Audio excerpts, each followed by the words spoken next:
नमस्कार, मैं रवीश कुमार। देश का चुनाव आयुक्त कैसा हो? क्या ऐसा हो कि घुटने पर झुक जाए, प्रधानमंत्री के खिलाफ जांच करने से हिचक जाए या दबाव पड़ने पर हां में हां मिलाने लगे?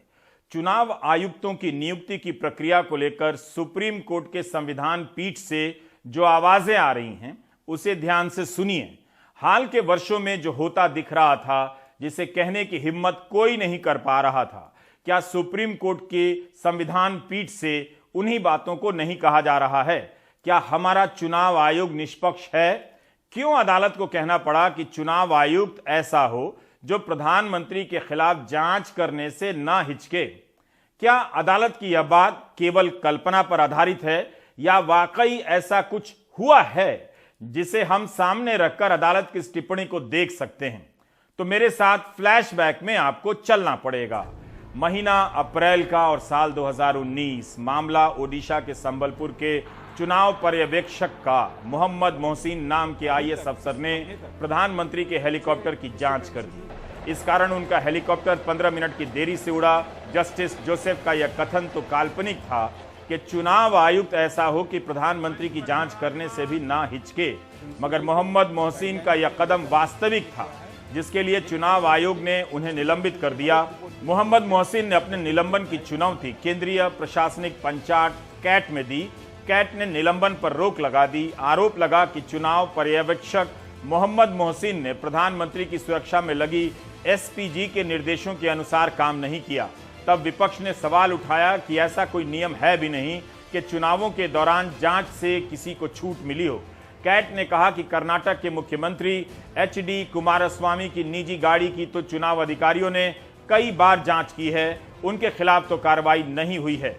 ओडिशा के मुख्यमंत्री की गाड़ी की जांच हुई है, इसलिए यह नहीं कहा जा सकता कि जिन्हें एसपीजी की सुरक्षा मिली है उन्हें हर चीज से छूट है।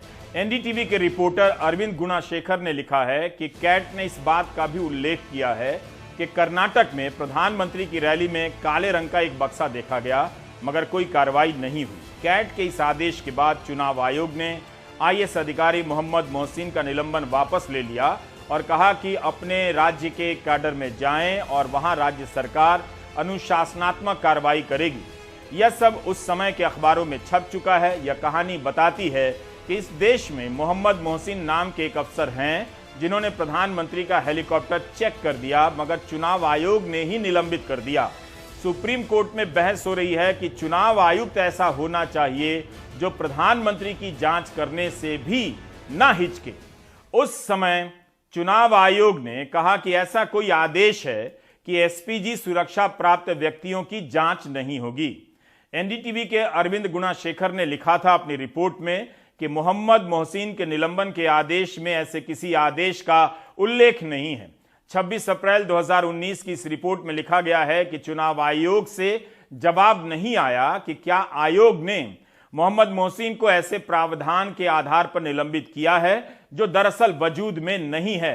उस समय कांग्रेस से लेकर आम आदमी पार्टी ने हेलीकॉप्टर को लेकर सवाल उठाए। अब आते हैं सुप्रीम कोर्ट में चल रही बहस पर, या रुकिए, इस कहानी को पहले पूरी कर लेते हैं। उस समय मुख्य चुनाव आयुक्त थे सुनील अरोड़ा, चुनाव आयुक्त थे सुशील चंद्रा और अशोक लवासा। उस समय की खबरों को खंगालिए तो पता चलेगा कि प्रधानमंत्री के खिलाफ आचार संहिता के उल्लंघन के 5 मामले सामने आए। उस साल चुनाव आयोग ने चेतावनी दी कि सेना और धार्मिक पहचान के नाम पर वोट नहीं मांगा जाएगा। 9 अप्रैल 2019 को महाराष्ट्र के लातूर में प्रधानमंत्री मोदी ने पुलवामा और बालाकोट के नाम पर वोट मांग लिया। मैं मेरे फर्स्ट टाइम वोटर से कहना चाहता हूं कि आपका पहला वोट पुलवामा में जो वीर शहीद हुए, उन वीर शहीदों के नाम आपका वोट समर्पित हो सकता है क्या? चुनाव आयोग को इस पर फैसला लेने में 20 दिन लग गए। जब फैसला हुआ तब 2 आयुक्तों ने प्रधानमंत्री को क्लीन चिट दे दी, लेकिन अशोक लवासा ने विरोध कर दिया, क्लीन चिट नहीं दी। प्रधानमंत्री मोदी के खिलाफ 5 शिकायतें दर्ज हुई थी, एक में भी पूर्ण बहुमत से क्लीन चिट नहीं दी गई। चुनाव आयुक्त अशोक लवासा लगातार प्रधानमंत्री मोदी और बीजेपी अध्यक्ष अमित शाह के खिलाफ 5 शिकायतों में असहमति दर्ज कराते रहे, यानी प्रधानमंत्री को दोषी मानते रहे। उनके परिवार के सदस्यों के यहां जांच शुरू हो गई। एक्सप्रेस में खबर छपी है कि अशोक लवासा की पत्नी के खिलाफ आयकर विभाग की जांच हो रही है और बेटे पर भी नजर रखी जा रही है। उस समय के अखबारों में पेगासस जासूसी कांड में अशोक लवासा के फोन में भी पेगासस होने की खबरें छपी थीं। याद रखा कीजिए या बीच बीच में पुरानी खबरों को खोजकर पढ़ा भी कीजिए। सुप्रीम कोर्ट में जस्टिस के.एम. जोसेफ की अध्यक्षता में 5 जजों का संविधान पीठ चुनाव आयुक्त की नियुक्ति प्रक्रिया को लेकर सुनवाई कर रहा है।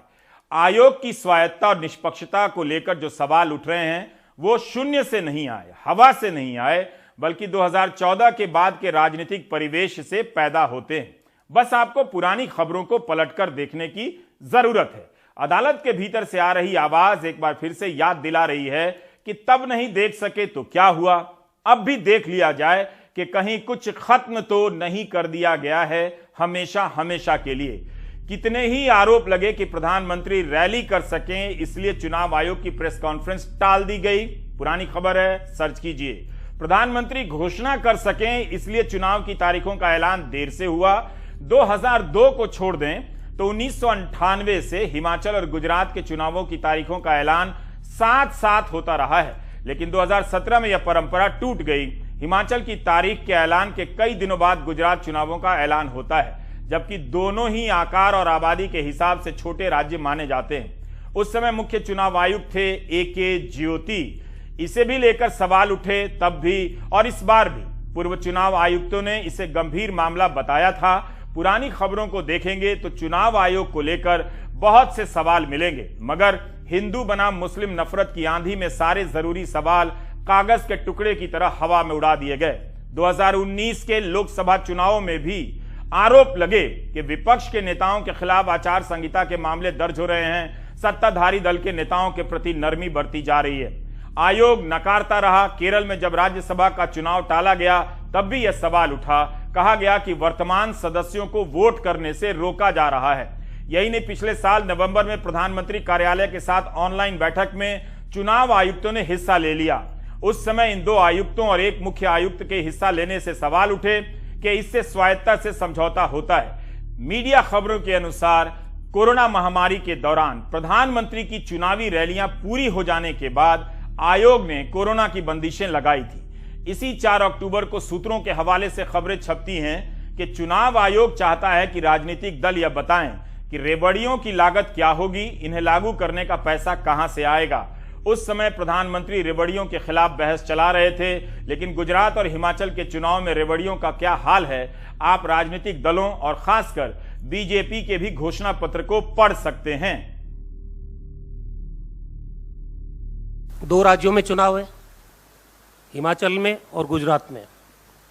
8 तारीख को परिणाम दोनों राज्यों के आने हैं। इलेक्शन कमीशन को इसकी सफाई देश की जनता के सामने देनी चाहिए, क्योंकि वो एक कॉन्स्टिट्यूशनल अथॉरिटी है देश की, कि जब 2 राज्यों के चुनाव के परिणाम साथ में आ रहे हैं तो एक चुनाव जो हिमाचल का उसकी तारीख की घोषणा आप 14 को करते हैं और दूसरे चुनाव की घोषणा आज 3 नवंबर को आप कर रहे हैं। कोई जस्टिफिकेशन, कोई कारण, कोई दबाव, ये खुलासा देश चाहता है कि इलेक्शन कमीशन, जो कि एक निष्पक्ष बॉडी और कॉन्स्टिट्यूशनल बॉडी मानी जाती है, उससे हम उम्मीद करते हैं। सेकेंडली, इतने चुनावों की घोषणाएं हमने देखी है। हिमाचल के चुनाव की घोषणा एक स्पेशल घोषणा थी, उसमें 14 तारीख को नोटिफिकेशन जारी होता है और कोड ऑफ कंडक्ट इम्पोज हो रहा है 17 को, क्योंकि 16 तारीख को प्रधानमंत्री जी की रैली थी और उस रैली को उनको सरकारी संसाधनों से करना था। एक्चुअली दी अनाउंसमेंट में बहुत सारी चीजों को बैलेंस करना है, जिसमें there is a tradition of counting it together, there is weather, there is a difference between the date of last term of the assembly, the number of days on which MCC would be introduced. So there are a large number of factors. So there are certain factors which let me tell you in case, this particular case. Announcement जो आज हम कर रहे हैं वो अभी भी last date of जो टर्म है असेंबली का वो 18 फरवरी 2023 में है, उससे 110 दिन पहले है। Still, it is quite in advance. There is still time.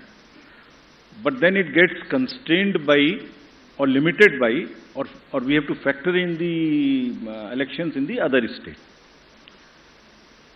Then, from counting, 72 days gap between announcement, this is on 8th of December, and the 18th of February. Still, there is a 72 days gap.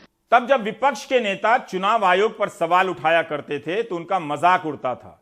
कहा जाता था कि जनता vote नहीं दे रही है, हार जा रहे हैं, इसलिए हताशा में आयोग को निशाना बना रहे हैं।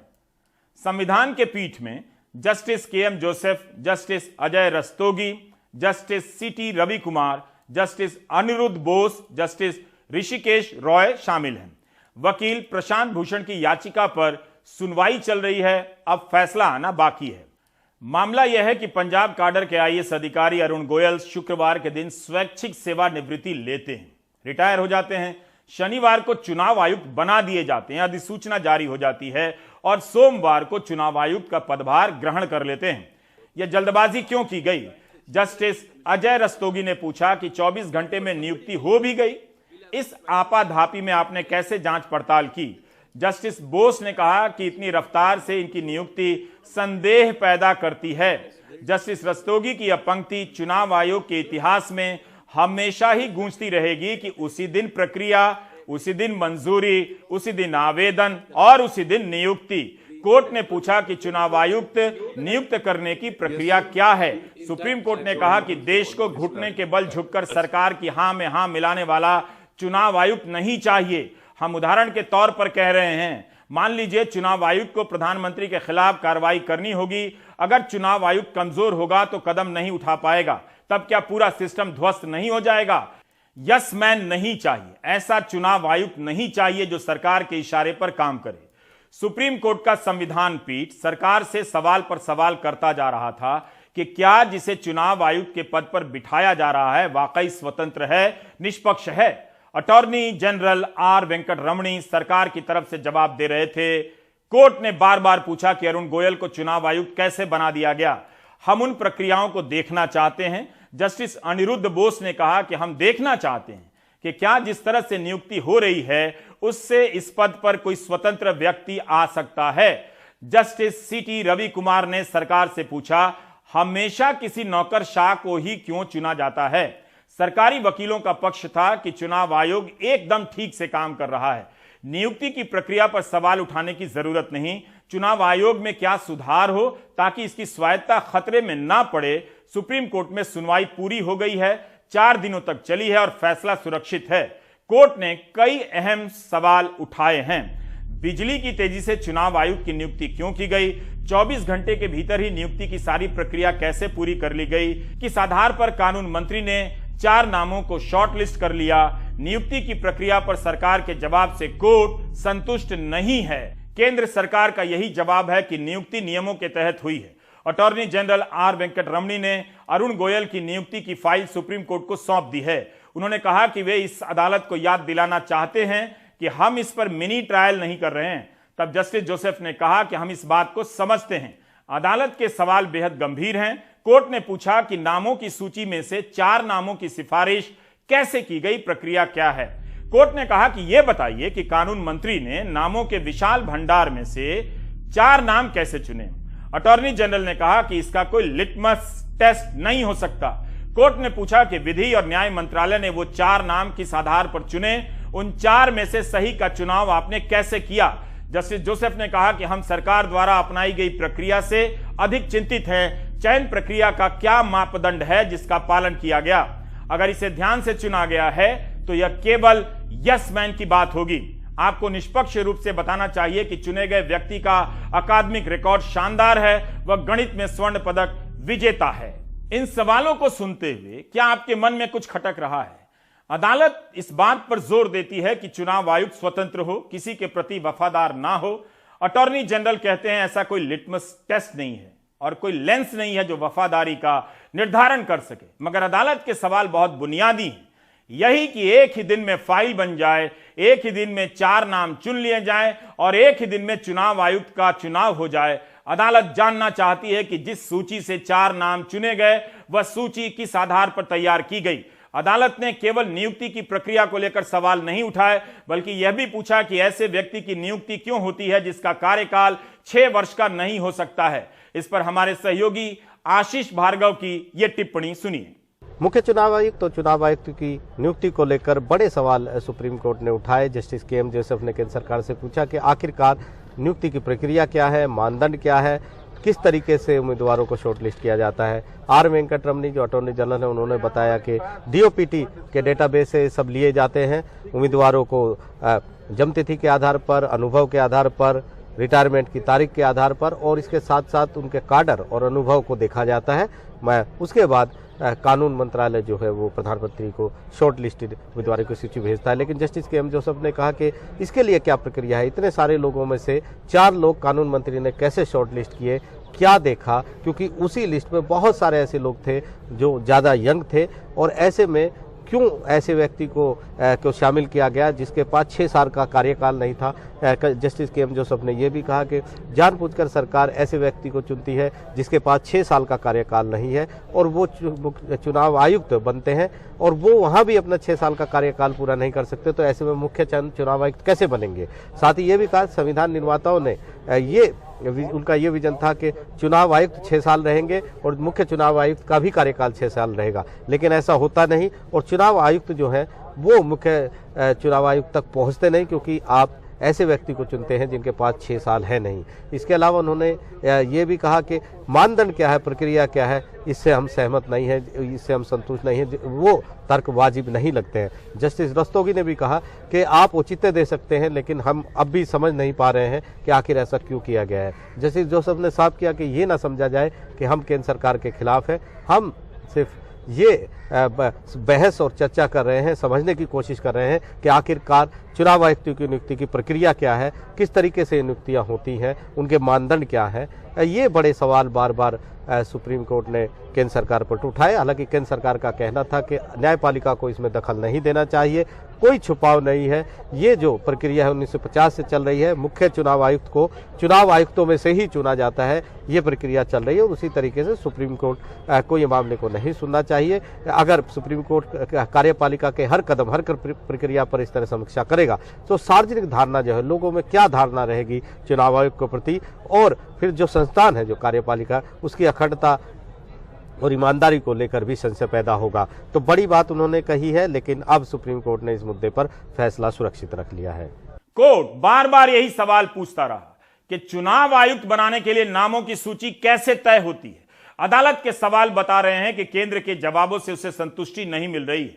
कोर्ट ने कहा कि एक ही बैच के 40 अधिकारियों को रखा गया है, तो कानून मंत्रालय ने उन 40 में से 4 का नाम किस आधार पर चुना। क्या रिटायर होने वाले अधिकारियों को चुनाव आयुक्त बनाना सही है? क्या वे 6 साल का कार्यकाल पूरा कर पाएंगे? क्या यह तार्किक प्रक्रिया है? अब अदालत की इस एक पंक्ति पर गौर कीजिए। सुप्रीम कोर्ट का संविधान पीठ कहता है कि हम आपको खुलेआम बता रहे हैं कि आप नियुक्ति प्रक्रिया की धारा 6 का उल्लंघन करते हैं। एक और बार पढ़ देता हूं कि हम आपको खुलेआम बता रहे हैं कि आप यानी सरकार नियुक्ति प्रक्रिया की धारा 6 का उल्लंघन करती है। कोर्ट ने कहा कि चुनाव आयुक्तों की नियुक्ति की प्रक्रिया के लिए स्वतंत्र पैनल बनाए जाने की जरूरत है। इंतजार कीजिए कि फैसला क्या आता है। तब तक इस बात को लेकर सोचते रहिए कि चुनाव आयुक्त के पद पर अरुण गोयल की नियुक्ति की फाइल बनती है, आगे बढ़ती है, कानून मंत्री मंजूरी देते हैं, प्रधानमंत्री के पास जाती है, वे मंजूरी देते हैं और राष्ट्रपति अधिसूचना जारी कर देते हैं। यह सब 24 घंटे में हो जाता है। हमारे सहयोगी अरविंद गुणाशेखर ने ट्वीट किया है कि रिजर्व बैंक के बोर्ड की मीटिंग होती है, कैबिनेट की मीटिंग होती है, प्रधानमंत्री नोटबंदी की घोषणा कर देते हैं, 24 घंटे के भीतर ये सब हो जाता है।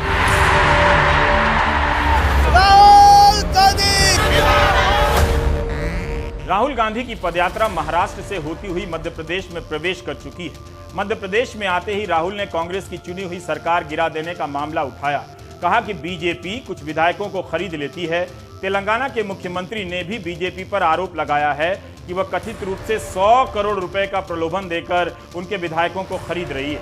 मुख्यमंत्री इस पूरे मामले में सबूत होने का भी दावा करते हैं। एसआईटी जांच हो रही है। बीजेपी के नेता बीएल संतोष को पूछताछ के लिए हाजिर होना था।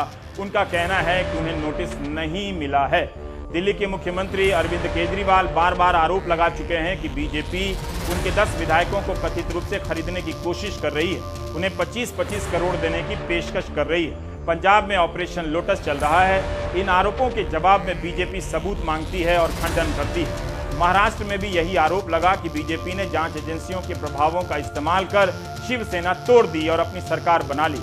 सवाल यह भी उठता है कि कांग्रेस मध्य प्रदेश की सरकार क्यों नहीं बचा सकी, उसके विधायक ही क्यों बिक गए।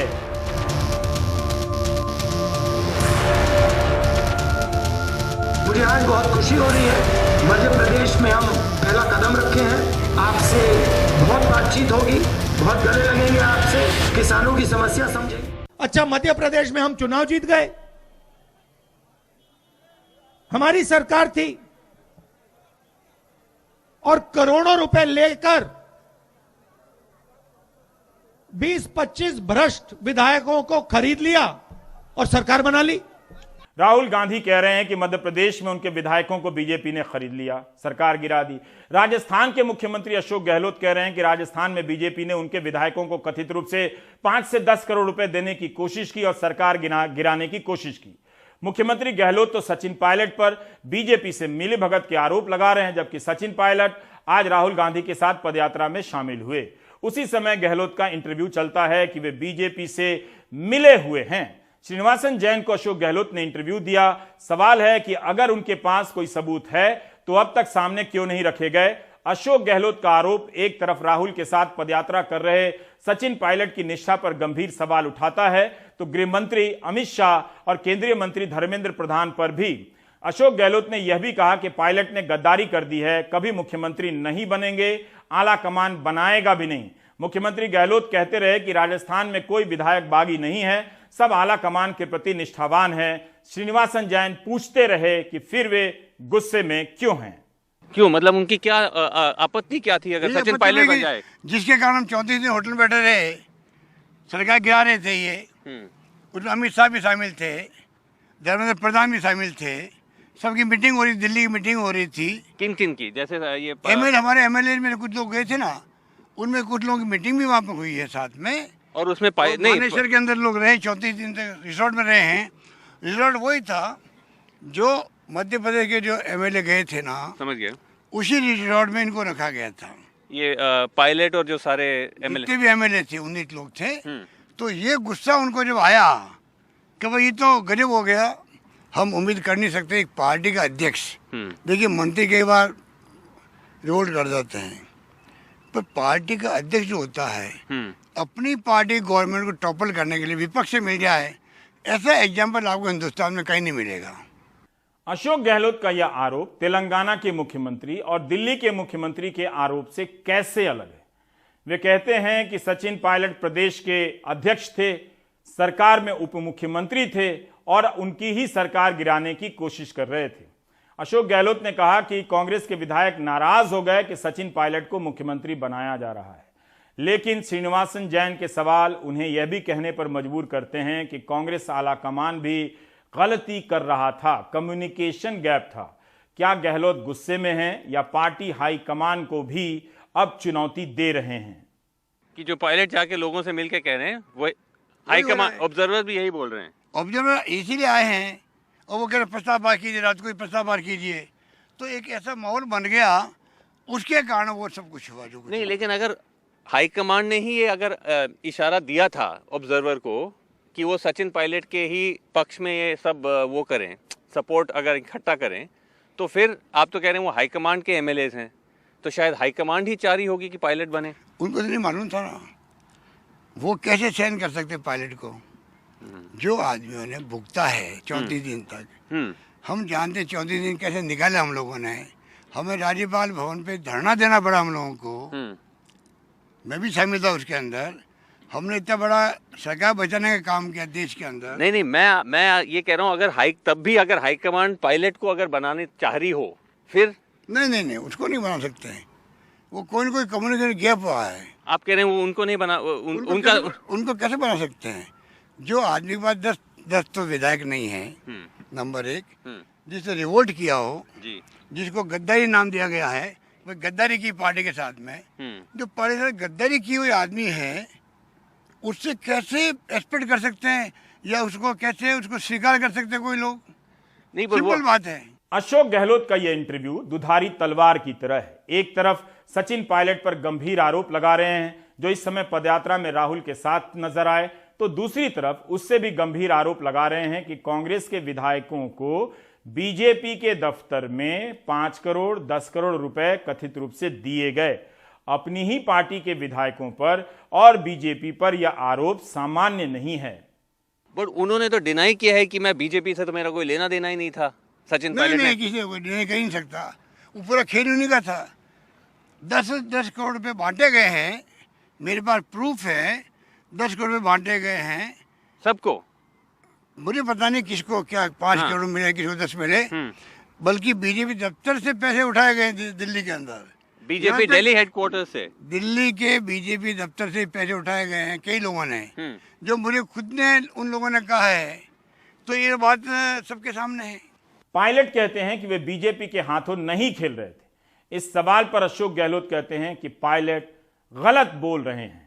बीजेपी ने इस बगावत को फंड किया, पैसा दिया गया है। तो आप कह रहे हैं कि पायलट जब डिनाई करता है कि मेरा बीजेपी से कोई लेना देना नहीं था। पहली बार सुन रहा हूँ ये बात। तो आप पहली बार सुन रहा हूँ। बट उन्होंने तो कहा है कि आपको कहा होगा। उन्होंने कहा, नहीं मेरे को भी नहीं, मीडिया को कहा है कि मेरा तो बीजेपी से कोई लेना देना था। मैं I was unhappy with in the Congress और मैं चला गया। अगर वो जाके बैठते हैं आईसीसी में हेडक्वार्टर पे, मान लीजिए, आज तक इतिहास में 50 साल में देख रहा हूँ, 50 साल में आज तक लोग जाके बैठे हैं, एआईसीसी जाके बैठे हैं, मैडम से जाके मिले हैं, शिकायत दर्ज कर रही है। पहला केस था कि जाके मानेसर में जाके बैठे हो।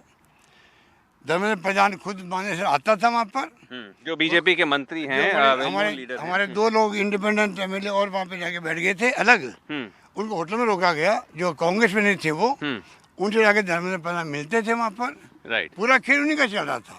बट अशोक जी, अगर ये सही बात आप जब कह रहे हैं कहीं सही है, लेकिन पायलट को कांग्रेस ने तो फिर निकाला नहीं। एक तरह से वो वापस आ गए, जो भी उन्होंने किया बगावत, जो भी आप मान के चलिए, आप जो व्हाट यू आर कॉलिंग गद्दारी, वो तो वापस आ गए कांग्रेस में, अभी भी हैं। हाँ। पहली बार किसी पीसीसी प्रेसिडेंट को बर्खास्त किया गया हो, पहली बार बर्खास्त किया गया उनको।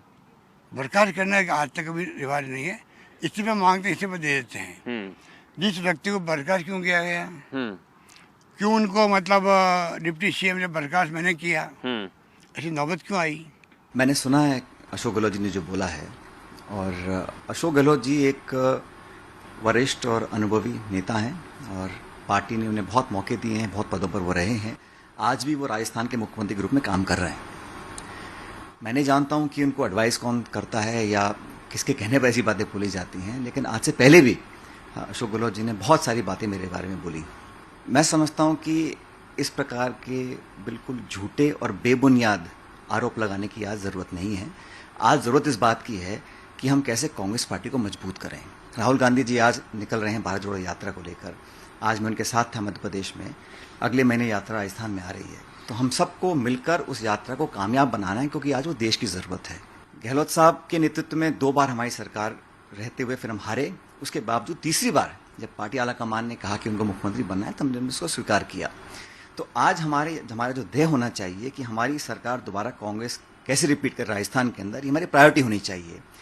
आज के समय पर एक वरिष्ठ अनुभवी व्यक्ति इस प्रकार की बातें बोलें, मैं समझता हूँ बड़ा अनुचित है, उनको शोभा नहीं देता। और आज हम एक दूसरे पर आरोप लगाएं, प्रत्यारोप लगाएं, ये भी मैं समझता हूँ सही नहीं है। आज चुनौतीपूर्ण समय है पार्टी को एकजुट रहने का। गुजरात में चुनाव चल रहे हैं। अशोक गहलोत गुजरात में कांग्रेस का प्रचार कर रहे हैं। राहुल गांधी मध्य प्रदेश के बाद राजस्थान में प्रवेश करने वाले हैं। अशोक गहलोत का यह इंटरव्यू कांग्रेस की आंतरिक राजनीति में विस्फोट करेगा या बीजेपी को भी घेरेगा, क्योंकि आरोप यह भी है कि पायलट समर्थक विधायकों ने बीजेपी मुख्यालय से पैसे उठाए हैं। जाहिर है बीजेपी इनकार ही करेगी, कोई जांच एजेंसी आगे तो आएगी नहीं। आ जाए तो बेहतर ही है, ऐसे आरोपों की सच्चाई सामने आ जाए। हमारे कोई संबंध नहीं है, वो हमारे प्रतिद्वंदी हैं, दूसरी पार्टी के। उनकी पार्टी के भीतर क्या होता है, हमें एक जागरूक विपक्ष के नाते सतर्क होना होता है। उनका अपना झगड़ा था जिसका निपटारा अभी तक नहीं हुआ। हमारी न मुलाकात हुई, न उनसे कोई लेना देना, वो जाने और कांग्रेस का आलाकमान जाने। 10 करोड़ रुपए की जो बात कह रहे हैं अशोक गहलोत जी की दिए गए, उनके विधायकों को ऑफर दिया गया, एक आध किस्त भी गई, वो पहले भी कहते रहे। एक तो ये फिगर कहाँ से आया ये समझ में नहीं आया, दूसरा जैसे मैंने कहा कि ऐसे आरोप तो मैं भी लगा सकता हूँ और मैंने लगाए भी हैं पब्लिक डोमेन में भी। राहुल गांधी से लेकर अशोक गहलोत तक कांग्रेस के ही विधायकों पर बीजेपी से पैसे लेकर बिक जाने के आरोप लगा रहे हैं। आरोप बीजेपी पर भी लग रहा है। इस क्रम में कांग्रेस ही बिखरती नजर आती है, लेकिन यह सच तो सबके सामने है। गुजरात में अरविंद केजरीवाल कहते हैं कि कांग्रेस के विधायक जीतकर बीजेपी में मिल जाते हैं। कांग्रेस के भीतर की यह राजनीतिक पदयात्रा या गुट यात्रा सड़क पर चल रही भारत जोड़ो यात्रा को ही संदिग्ध बना देती है। बीजेपी को कहने का मौका देती है कि अपनी पार्टी को ही पहले जोड़ लीजिए, बहुत है, आप ब्रेक ले लीजिए।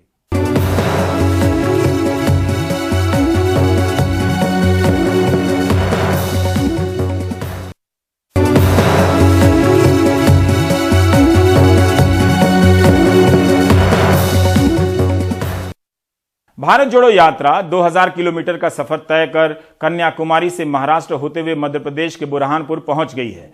दक्षिण भारत के बाद चुनौती हिंदी भाषी इलाकों में है। यात्रा में 119 भारत यात्री रजिस्टर्ड हैं। वे कन्याकुमारी से कश्मीर तक का सफर पूरा करेंगे। मध्य प्रदेश के एक बुजुर्ग दंपति हैं तो छत्तीसगढ़ के युवा कारोबारी भी, चेन्नई से आए डॉक्टर है तो बिहार से आए राजनीतिक कार्यकर्ता भी। एक टेंट के नीचे एक छोटा भारत हर दिन रुकता है, चलता है। हमारे सहयोगी अनुराग द्वारी भी इस यात्रा के सहयात्री बने। उनकी रिपोर्ट। आभास है, विश्वास है, जन जन में मन की आस है, अब तोड़ ना सके कोई हमें, ये हाथ से जुड़ते हाथ है। मध्य प्रदेश में राहुल गांधी की यात्रा कई मायनों में अनूठी है। सियासी तौर पर बहन प्रियंका पहली बार साथ आई हैं, तो भौगोलिक और सामाजिक तौर पर दक्षिण पश्चिम के बाद हिंदी भाषी इलाकों में एंट्री। मध्य प्रदेश में मालवा निमाड़ में वो बुरहानपुर, खंडवा, खरगोन, इंदौर, उज्जैन और आगर मालवा जिलों से गुजरेंगे। यात्रा के दौरान वो 2 ज्योतिर्लिंग ओंकारेश्वर और महाकालेश्वर के दर्शन भी करेंगे। पहली आदिवासी आइकॉन टंट्या बील की समाधि पे जाना, दूसरा बाबा साहब अम्बेडकर की समाधि पे जिस दिन संविधान दिवस है 26 उसको जाना, ओंकारेश्वर जाना, नर्मदा जी के दर्शन करना, पूजा करना और महाकाल के भी दर्शन करना, फिर आम सभा करना। इस सफर में सिवनी से दीपक पटेल आए हैं, दिव्यांग हैं, चल रहे हैं हौसले के बूते। रोजगार की बहुत ज़्यादा कमी हुई है अभी भारत देश में, जो जब से मतलब गवर्नमेंट बीजेपी सत्ता पे आई है। तो आपको लगता है कि भारत जोड़ो यात्रा का मकसद युवाओं को रोजगार दिलाना है या देश में जो सामाजिक एकता को बरकरार, क्या सोच रहे हैं आप? सर हम बस यही सोचते हैं सर कि रोजगार हर आदमी के घर तक पहुँचे, हर घर से एक व्यक्ति रोजगार हो। यात्रा के साथ गाना बजाना भी हो रहा है, पारंपरिक नृत्य संगीत भी। राहुल देश के रॉबिन हुड तात्या भील की जन्मस्थली बड़ौदा अहिर भी जा रहे हैं, जहां एक दिन पहले मध्य प्रदेश के मुख्यमंत्री शिवराज सिंह चौहान पहुंचे थे, थिरके भी थे। खैर, इन सब के सियासी मायने हैं। 47 आरक्षित सीटों की लड़ाई है, लेकिन इनकी बात कभी और। बात इन 119 यात्रियों की। कोई डॉक्टर है, कोई इंजीनियर, कोई राजनीतिक कार्यकर्ता, कोई बेरोजगार भी, सब बस चल पड़े हैं।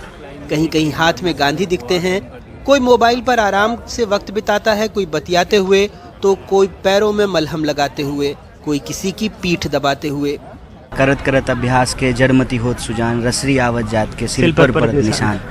तो जिन लोगों को चलने की आदत नहीं है उनके लिए तकलीफ देह है, लेकिन इस देश के करोड़ों लोग हैं जो रोज चलते हैं। मोजू उतार के बैठे थे, पैर में कुछ दर्द, तकलीफ? नहीं, कोई तकलीफ नहीं है। अभी लेटे हुए थे तो थोड़ी हवा लग रही थी, इसलिए फिर पहन ली। You are a qualified doctor, so do you also help the fellow yatris in case of emergency? Yatris, public and as well as the laborers who are in the campsite. इसी तरह फिजियोथेरेपी हम लोग करते हैं, न रुकते हैं, न थकते हैं, चलते रहते हैं। Finally, I got into the ring. I got an opportunity to walk with RG and Madam Priyanka ji. Gwalior के बुजुर्ग दंपति राकेश और सीमा पांडे खुद के खर्च पर पदयात्रा कर रहे हैं। ग्वालियर में प्राइवेट कॉलेज चलाते हैं। कुछ महीने पहले बेंगलुरु में अपने बच्चों से मिलने गए थे, वहां भारत जोड़ो का ऐलान सुना, सो यात्रा में शामिल हो गए। लोगों को बापू के बारे में छोटी छोटी किताब भी बांटते हैं। शुरू में थोड़ी सा लगा था थकान सी, अब तो ऐसा लगता है जैसे कोई पूरा परिवार है अपना। अच्छा। हम चले जा रहे हैं, बहुत अच्छा उत्साह रहता है। नितिन परमार तो स्विट्जरलैंड से आए हैं। उनका कहना है संवेदना खींच लाई। डेमोक्रेसी में इलेक्शन सिस्टम को फ्री होना जरूरी है। मैं स्विट्जरलैंड से आता हूं और स्विट्जरलैंड में डेमोक्रेसी में इलेक्शन एकदम फेयर एंड फ्री होता है, तो यहाँ पे भी होना चाहिए। राहुल की यात्रा को शुरू हुए 24 नवंबर को 78 दिन हो चुके हैं। इस दौरान उनकी बदली सूरत पर बीजेपी ने भी प्रतिक्रिया दी है, लेकिन देखना है क्या इससे राजनीति की सूरत भी बदलेगी। बापू जब भारत लौटे तो 1 साल उन्होंने सिर्फ यात्रा की थी और एक यात्रा आज भी चल रही है, लेकिन वो साल 1915 था, ये 2022 है, लिहाजा उस यात्रा की इससे तुलना नहीं हो सकती। ये तमाम पोस्टर, बैनर, साजो सामान इसकी गवाही भी देते हैं। लेकिन पदयात्रियों से मिलने पर एक बात समझ में आती है, एक भावना समझ में आती है, वो है देश को जोड़े रखने की। खंडवा से अपने सहयोगी निशात और कैमरा पर्सन रिजवान खान के साथ अनुराग द्वारी, एनडीटीवी इंडिया। आप देख रहे थे प्राइम टाइम। नमस्कार।